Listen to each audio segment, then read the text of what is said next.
마지막에 오신실하신 주 3번 했는데 다 들으셨어요? 예. 정말로 우리 하나님이 신실하신 주님이심을 믿으십니까?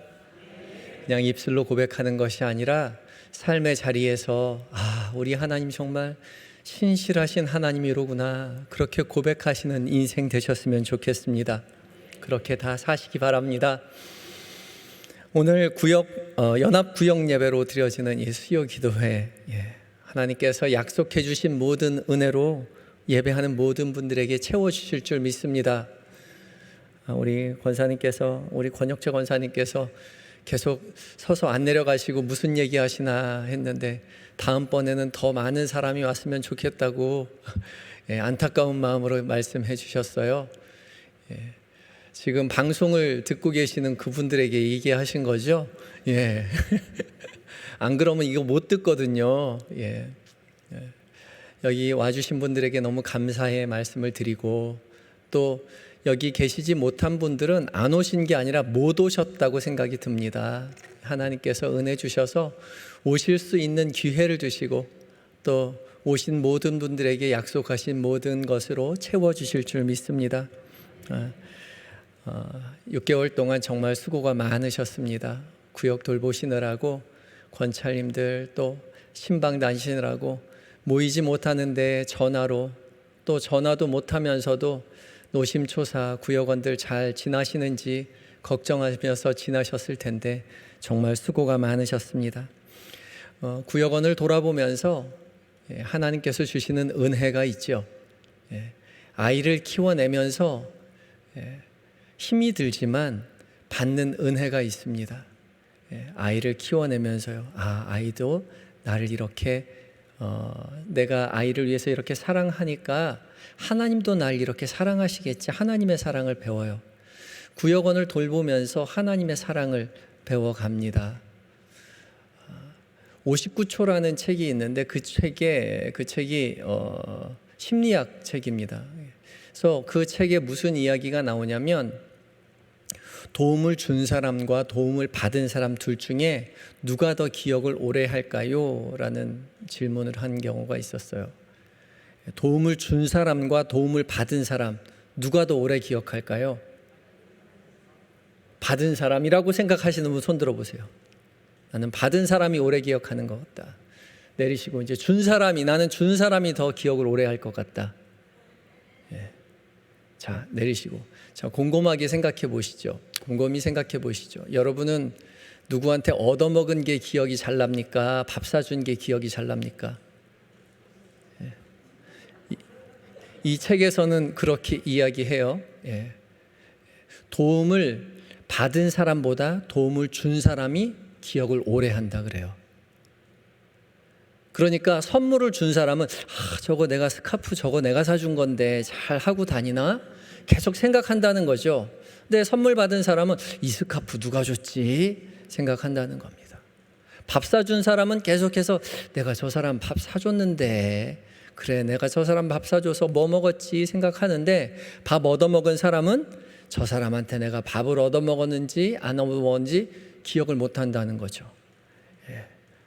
돈 꿔준 사람은 내가 저 사람한테 10만 원 꿔줬는데 언제 갚나 하고 있는데, 그래서 기다리다 얘기하면 내가 당신한테 돈을 꿨어? 그렇게 이야기한다는 거죠. 그래서 그 책의 결론이 뭐냐면, 누구랑 친해지고 싶으면 그 사람한테 부탁을 하래요. 돈을 꾸든지 어려운 부탁을 하든지 사소한 부탁을 하든지 도움을 받으라는 겁니다. 그러면 그 사람이 내가 저 사람 도움을 줬는데 하고 기억을 할 수 있다는, 그렇게 이야기를 해요. 구역 권찰하면서 정말 힘드셨죠? 도움을 주시면서 더 많이 그분에게 대해서 사랑하게 되고 염려하게 되고 애착을 갖게 되었죠. 구역장은 구역원 생각하지만 구역원은 구역장 생각을 잘 안 하죠. 당연해요. 그런데요, 구역원을 돌보면서 생각해 보아야 할 것이 있어요. 우리 하나님 생각 잘 안 하고 살죠. 그러나 하나님은 우리들 생각하시면서 사십니다. 늘 마음에 품고 자기 아이를 아는 것처럼 우리를 사랑으로 돌보신다라고 성경이 이야기하고 있죠. 그래서 구역원을 돌보면서 힘이 들지만 하나님의 사랑에 대해서 조금씩 깨닫게 되는 거예요. 받은 것 없지만 더 많이 주면서도 사랑하게 되고 더 많이 기억하게 되고 하나님의 사랑을 깨닫게 되는 거죠. 그 은혜가 있는 것입니다. 권찰하시면서 더 많이 사랑을 나누어주고 베풀어주고 그러면서 하나님의 사랑에 대해서 배워가시는 여러분들이 되셨으면 좋겠습니다. 이제 방학했는데 이제 방학 시작하기 이제 개업 방학하기 전에 그러니까 이제 3월달 시작할 때 이런 얘기 해야 되는데 그죠? 방학했으니까 다 연락 안 하고 사실 거 아니에요, 그죠? 그러지 마시고 방학했더라도 구역원들 돌아보시고 서로 교제하시고 또 기도하시고 전화로 문자로 카톡으로 돌아보셨으면 좋겠습니다. 오늘 본문은 이제 안식일에 일어난 두 가지 사건에 대해서 이야기를 하고 있죠.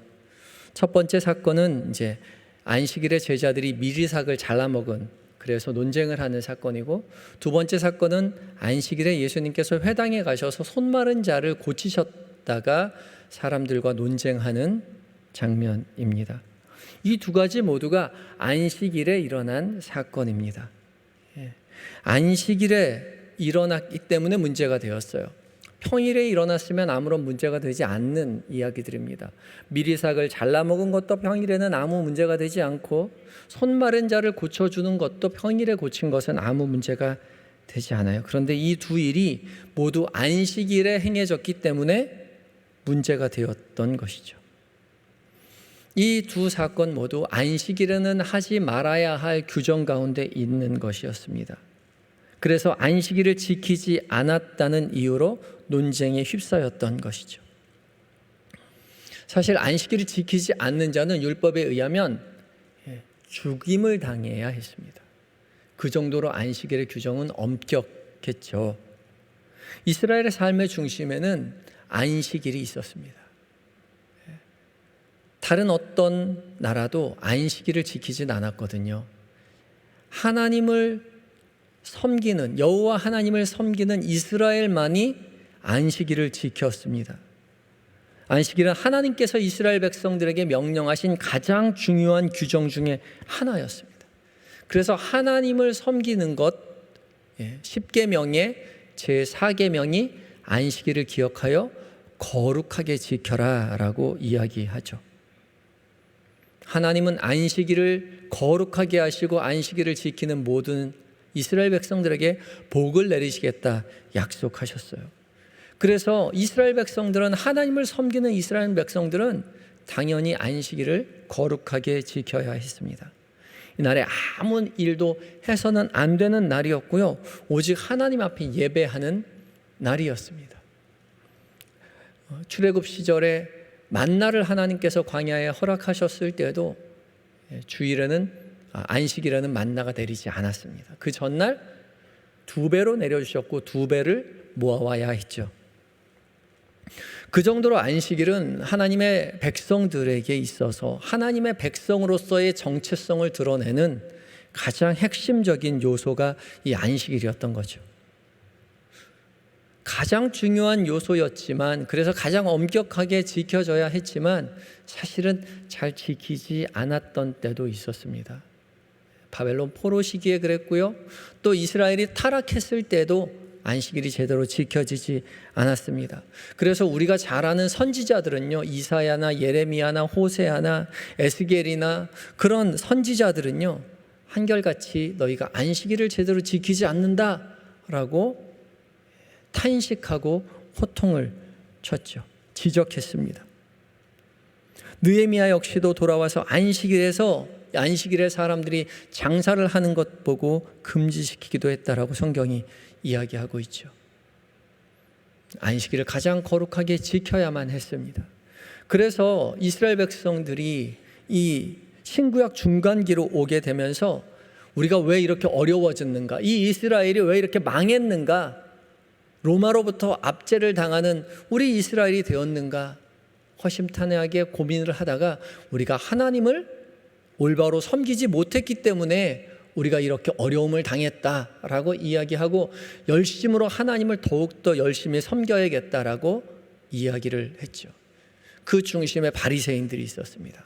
바리새인들은 이 안식일 규정에 대해서 더욱더 엄격하게 만들었습니다. 그래서 성경에 나오진 않지만 랍비들의 이야기들을 통해서 내려왔던 구전율법, 구술로 전해진 율법을 해석해 놓은 미시나라는 책이 있는데 그 책을 집대성해서 어떻게 하면 이스라엘 백성들이 이 율법을 상세하게 엄격하게 지킬 수 있는가에 대해서 고민하고 시행하게 되었죠. 그 미슈나에 보면은 이 안식일 규정 중에 안식일에 하지 말아야 할 39가지가 있습니다. 그 39가지의 이야기들 가운데 이 안식일 규정이 있게 되는 것이죠. 오늘 예수님께서 범하였던, 예수님의 제자들이 범하였던, 그리고 예수님이 범하였던 것이 있었습니다. 그래서 안식일에 예수님은 바리새인들과 그리고 사람들과 논쟁을 하게 되었죠.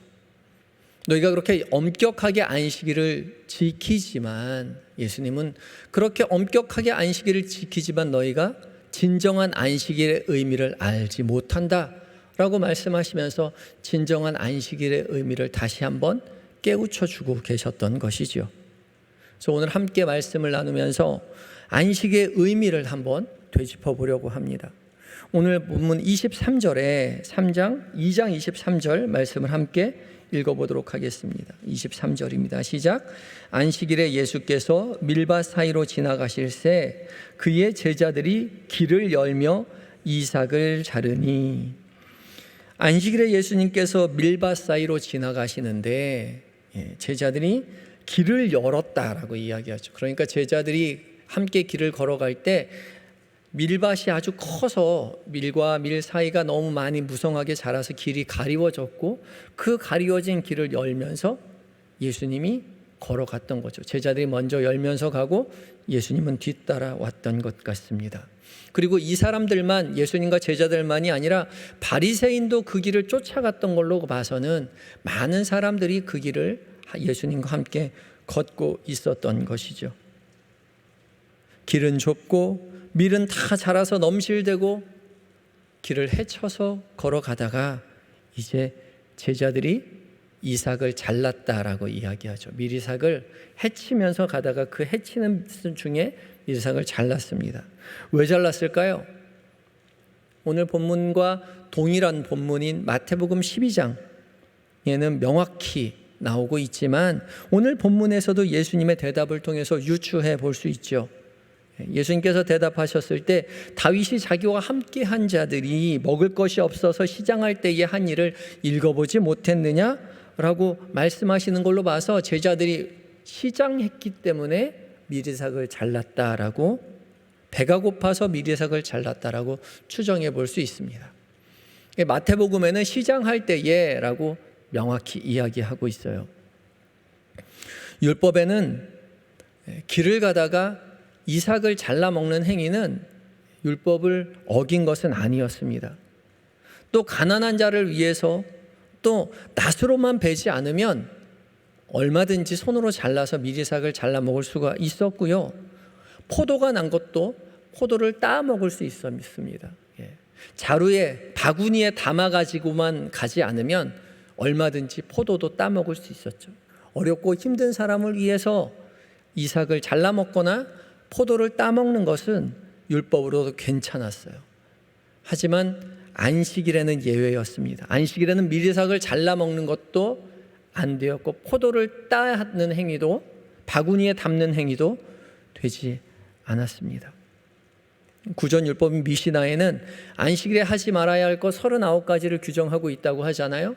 그것이 대부분 이제 이 밀을, 이삭을 담는 거다거나 아니면 양을 치는 이야기들, 양을 쳐서 가죽을 벗겨서 염색을 하는 이야기들, 실을 만드는 이야기들, 그런 이야기들이 39가지가 나오는데 대부분 일에 관한 것이죠.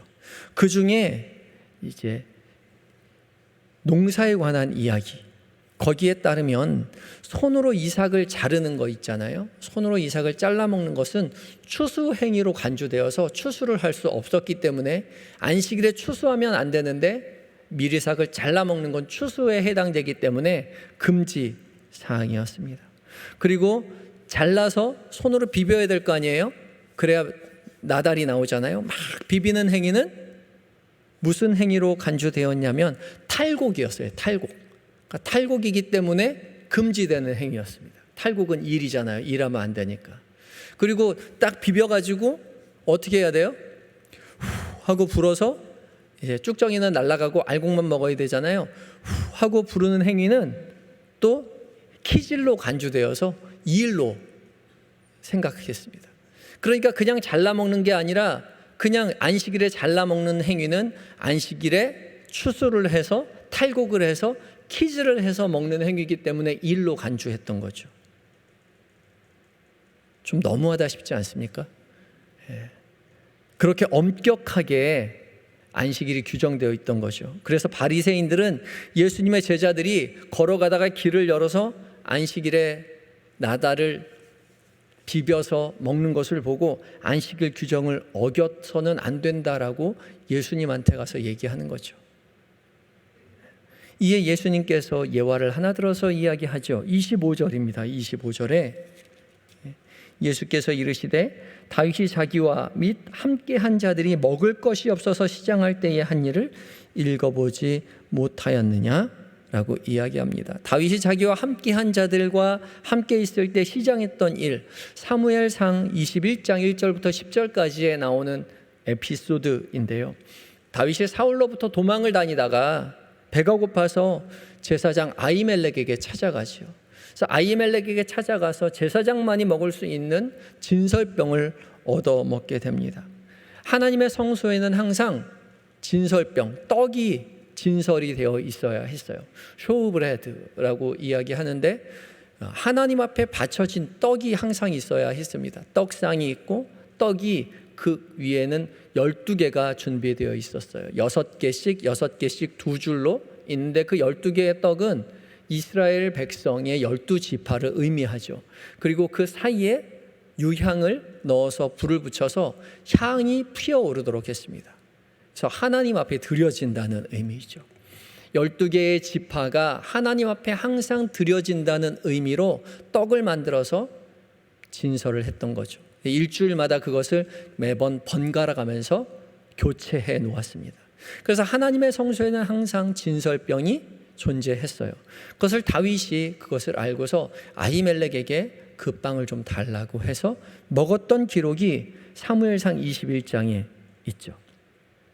사실 이 진설병은 하나님 앞에만 드려진 것이기 때문에 하나님만 드셔야 되는데 하나님이 드시진 못하니까 아론과 그의 아들들 제사장 지파만 먹을 수 있도록, 그냥 먹는 것이 아니라 하나님 앞에 바쳐진 것이니까 하나님의 거룩한 장소에서만 먹을 수 있도록 규정되어 있었습니다. 그런데 굶주린 다윗이 그 일행과 함께 찾아가서 요구했을 때 아히멜렉이 기꺼이 그 빵을 주었던 것이죠. 예수님은 그 다윗의 이야기를 꺼내서 바리새인에게 이야기하고 있습니다. 바리새인이 이 이야기를 알고 있었을까요? 몰랐을까요? 당연히 알고 있었죠. 알고 있었을 것입니다. 이 다윗은요, 이스라엘 백성들이 가장 존경하는 왕이고 인물이잖아요. 그 존경하는 다윗도 진설병을 먹지 않았느냐라고 이야기했더니 바리새인들이 할 말이 없어졌던 거죠. 그러면서 예수님께서 이어서 이야기합니다. 27절과 28절 함께 읽습니다. 시작. 또 이르시되 안식일이 사람을 위하여 있는 것이요 사람이 안식일을 위하여 있는 것이 아니니 이러므로 인자는 안식일에도 주인이니라. 아멘. 안식일이 사람을 위하여 있는 것이지 사람이 안식일을 위하여 있는 것이 아니다 라고 이야기하는 거죠. 우리말로 이야기하면 사람 낳고 안식일 낳지 안식일 낳고 사람 낳냐? 라고 이야기하는 것과 마찬가지죠. 안식일은 본디 사람을 위해서 제정된 것이지 사람이 중요하지 안식일이 중요하냐라고 이야기하죠. 하나님이 안식일을 만드실 때 하나님을 위해서 만든 것이 아니라 사람을 위해서 안식일을 만드셨다라고 예수님께서 말씀하고 계신 것이죠.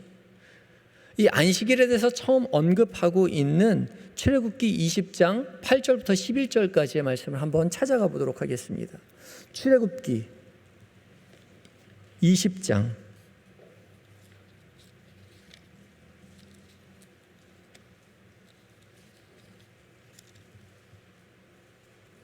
8절에서 11절까지 말씀인데, 찾으셨으면 천천히 읽으시겠습니다. 8절부터 11절 천천히 같은 목소리로 하나님의 말씀을 봉독하겠습니다. 시작. 안식일을 기억하여 거룩하게 지키라. 엿새 동안은 힘써 내 모든 일을 행할 것이나 일곱째 날은 내 하나님 여호와의 안식일인즉 너나 내 아들이나 내 딸이나 내 남종이나 내 여종이나 내 가축이나 내 문 안에 머무는 객이라도 아무 일도 하지 말라. 이는 엿새 동안에 나 여호와가 하늘과 땅과 바다와 그 가운데 모든 것을 만들고 일곱째 날에 쉬었음이라. 그러므로 나 여호와가 안식일을 복되게 하여 그 날을 거룩하게 하였느니라. 아멘. 한 구절 더 보도록 하겠습니다. 한 몇 장 넘겨서 23장 출애굽기 23장 10절로 12절까지.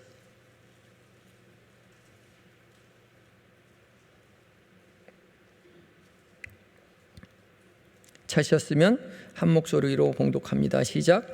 너는 6해 동안은 너의 땅에 파종하여 그 소산을 거두고 일곱째 해에는 갈지 말고 묵혀두어서 내 백성의 가난한 자들이 먹게 하라. 그 남은 것은 들짐승이 먹으리라. 내 포도원과 감람원도 그리할지니라. 너는 엿새 동안에 내 일을 하고 일곱째 날에는 쉬라. 내 소와 나귀가 쉴 것이며 내 여종의 자식과 나그네가 숨을 돌리리라. 내가 내게 이른 모든 일을 삼가 지키고 다른 신들의 이름은 부르지도 말며 내 입에서 들리게도 하지 말지니라. 아멘. 하나님께서 안식일을 만드셨을 때에 처음 이유는 하나님이 일곱째 날에 쉬셨기 때문이죠. 하나님께서 6일 동안 이 모든 세상을 창조하시고 나머지 일곱째 날에 쉬셨기 때문입니다. 그래서 이스라엘 백성들에게 내가 쉬었으니 너희도 쉬라 말씀하고 계세요. 쉬긴 쉬는데 누가 쉽니까? 너뿐만 아니라 너의 남종이나 여종이나 아이나 아들이나 문 안에 거하는 객이나 종이나 또 오늘 본문에 너희 소나 그리고 땅도 쉬라고 이야기하는 거죠. 모든 피조물이 쉬라고 이야기합니다. 근데 사실 하나님은 쉴 필요가 없으신 분이잖아요. 하나님이 전지전능하신 하나님은 사실 쉴 필요가 없으신 분입니다. 따로 안식하실 필요가 없어요. 그런데 하나님이 왜 일곱째 날에 쉬셨습니까? 인간을 위해서 쉬신 거예요. 인간을 위해서.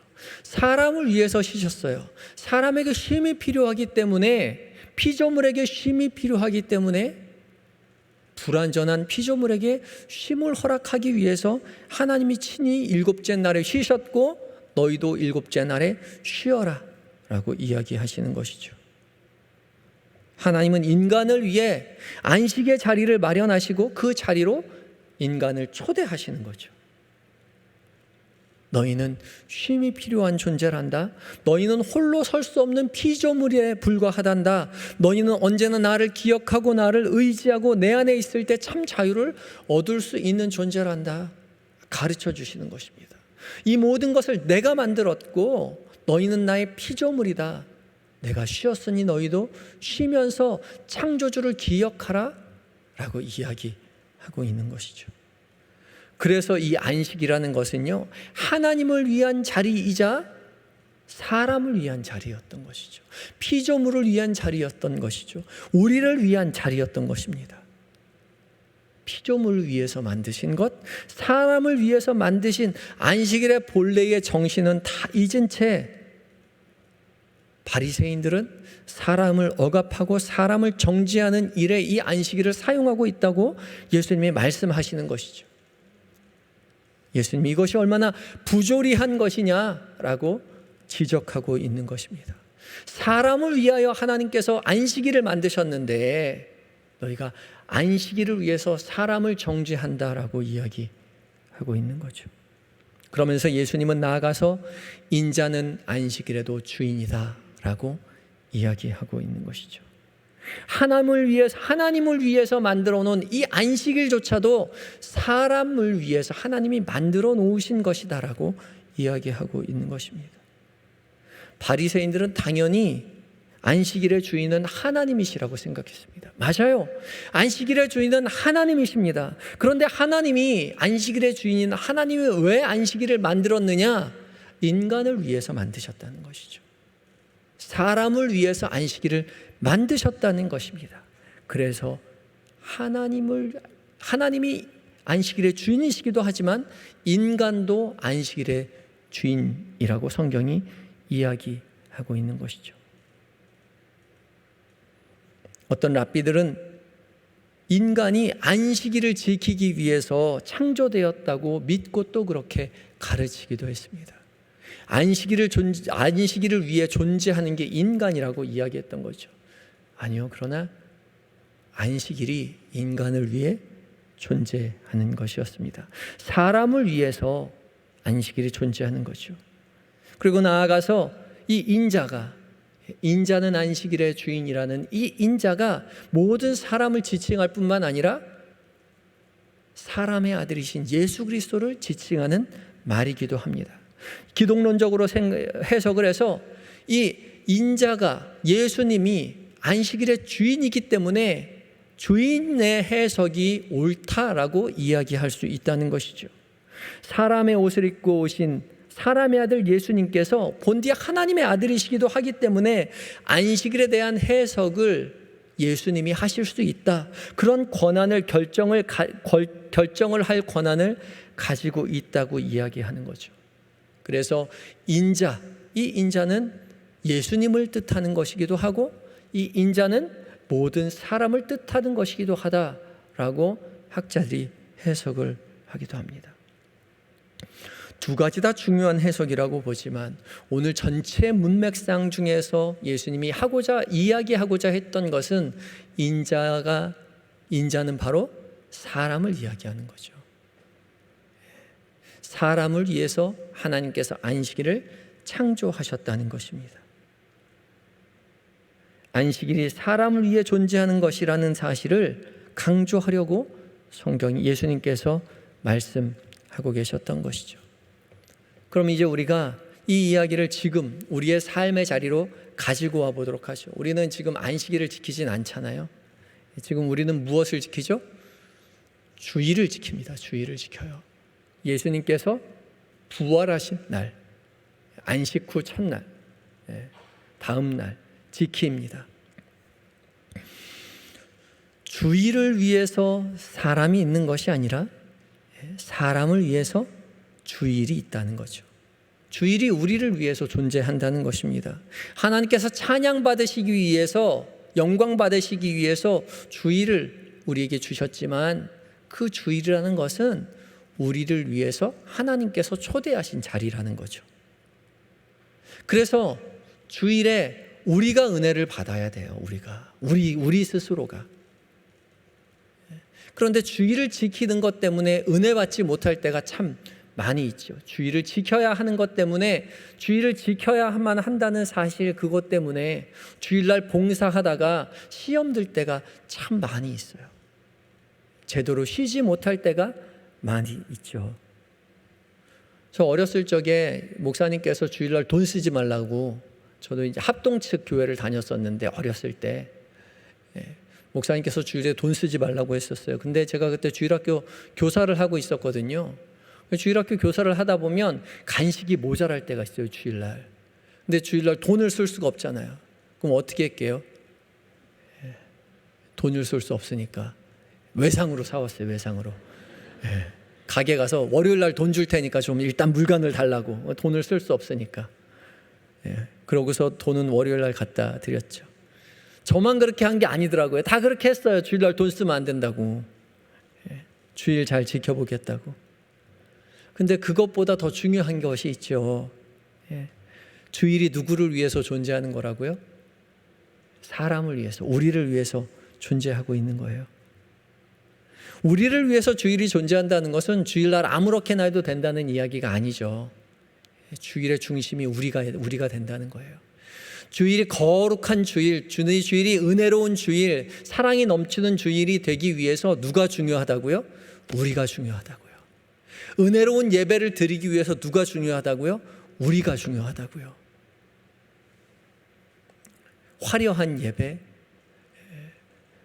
좋은 찬양이 있는, 화려한 장식이 있는 예배가 중요한 것이 아니라 우리 예배를 드리는 우리 스스로가 더 중요하다라고 성경이 이야기하고 있는 것이죠.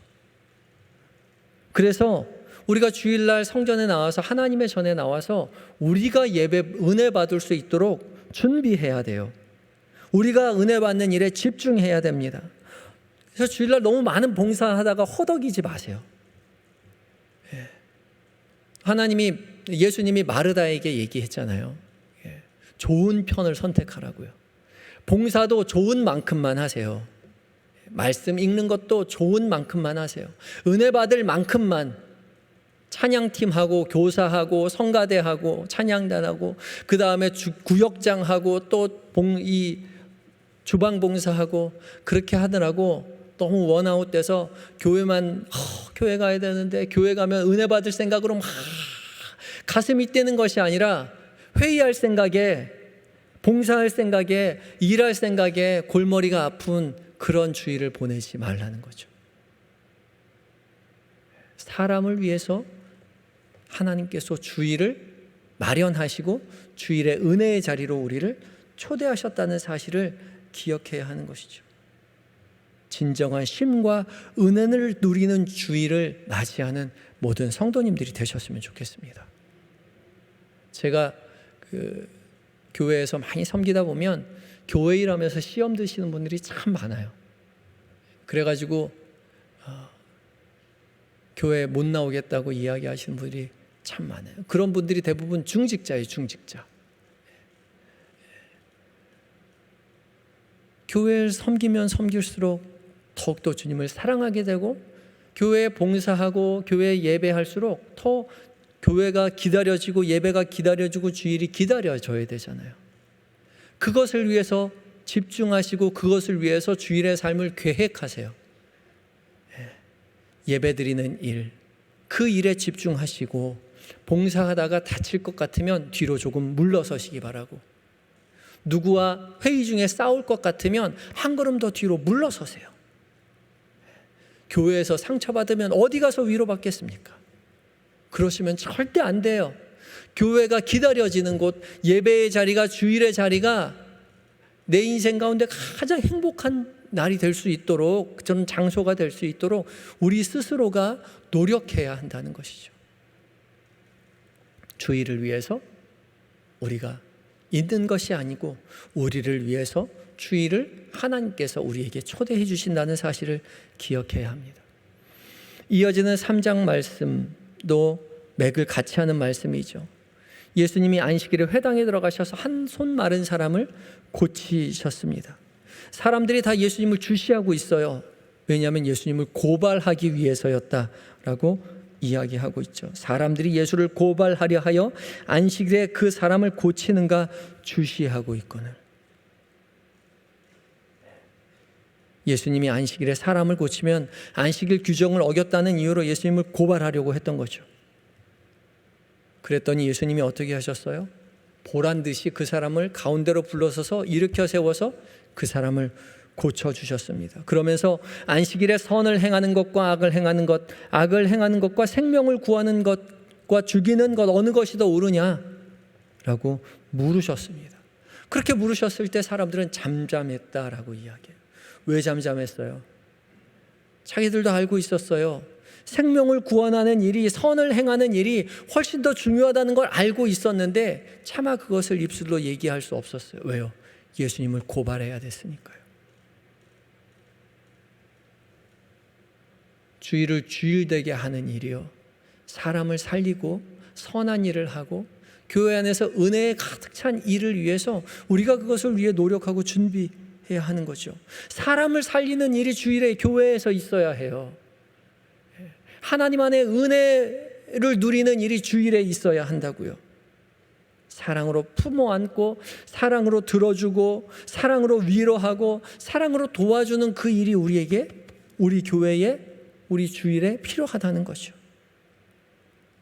구원의 아름다운 소식이 우리 한영교회 주일의 예배당 가운데 울려 퍼져야 합니다.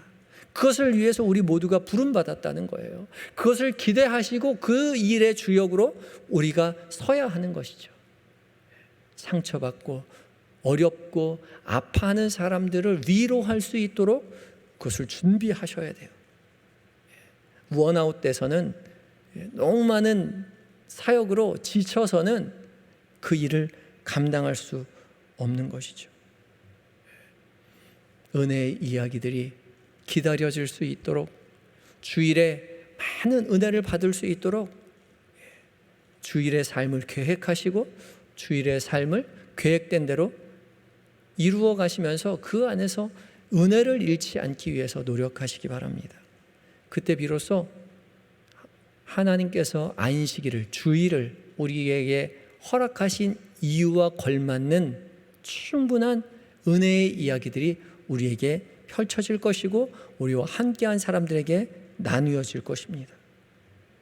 구원의 소식이, 사랑의 소식이 이 한영교회 예배당 가운데 주일의 날과 주일 가운데 울려 퍼져서 우리가 한몸된 공동체로서 하나님 앞에 내가 세상에서의 첫날보다 주님 안에서의 이 한영교회에서의 예배당에서의 하루의 예배가 참으로 귀하고 감사하고 행복하다고 고백하는 그런 인생 되시길 바랍니다.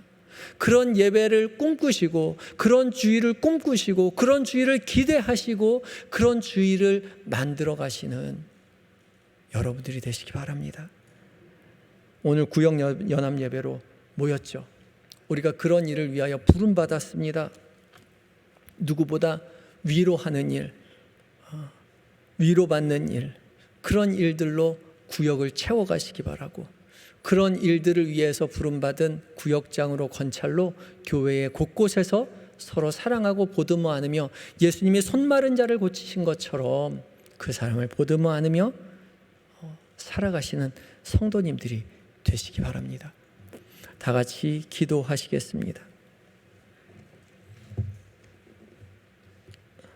주님은 쉬실 필요가 없으신 분이신데 우리를 위하여 안식일을, 주일을 만드시고 우리를 그 자리로 초대하여 주시니 감사합니다. 우리가 매주일 섬기는 이 자리, 이 예배당의 자리, 이 주일의 시간을 주님 우리가 허투루 쓰지 않도록, 하나님 남을 고발하는 데 쓰지 않도록 예수님이 행하셨던 것처럼 서로를 위로하고 사랑하며 은혜를 나누는 그런 하나님의 사람으로 누리는 그 주일이 될 수 있도록 주님 우리에게 복을 더하여 주시옵소서. 그런 사람으로 부름받기를 원합니다. 주님 우리에게 지혜를 허락하여 주시옵시고 그런 사람이 되기를 원하오니 주님 성령 하나님 우리의 마음 가운데 충만한 은혜로 채우셔서 우리에게 다가오는 모든 구역 식구들, 우리에게 다가오는 많은 하나님의 사람들에게, 성도들에게 많은 것으로 베풀고 나누어 주어서 이곳에 하나님의 사랑이, 하나님의 구원하심이, 하나님의 선을 행함이 넘쳐나는 귀한 은혜의 이야기들이 흘러넘치게 하여 주시옵소서. 그렇게 역사하실 주님을 기대하며 예수님의 거룩하신 이름으로 기도하옵나이다. 아멘.